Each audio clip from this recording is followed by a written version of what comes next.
বগুড়া জেলা সংসদের নেতৃবৃন্দ,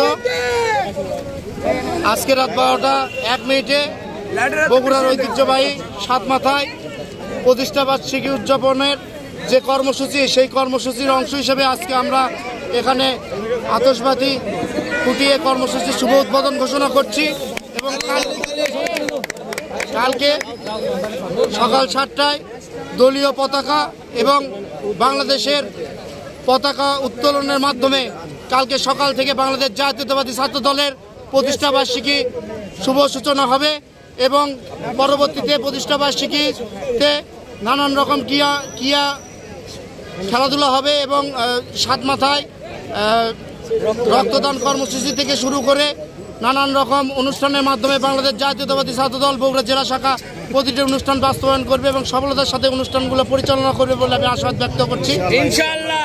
এবং এই বলে আমি কথা বলা শেষ করছি এবং আমি আরও বলতে চাই, দেশ নায়ক জনাব তারেক রহমান আগামী দিনে আমাদের সাথে একসাথে এই ছাত্র দলের প্রতিষ্ঠা বার্ষিকী উদযাপন করবে বলে আমি সবাইকে শুভ নববর্ষ। অতীতের সকল দুঃখ দুর্দশা হতাশা ভুলে গিয়ে আমরা আগামী দিনে সুখী সমৃদ্ধ মানবিক একটি বাংলাদেশ গড়ে তুলব।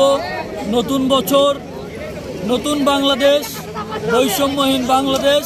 আমরা আগামী দিনে ইনশাআল্লাহ নতুন বছর, নতুন অগ্রযাত্রা, তারুণ্যের যে অগ্রযাত্রা শুরু হয়েছে, আমরা বিশ্বাস করি আগামী দিনে তারুণ্য নির্ভর একটি বাংলাদেশ আমরা উপহার দিতে পারবো। সবাইকে আবারও নববর্ষের শুভেচ্ছা।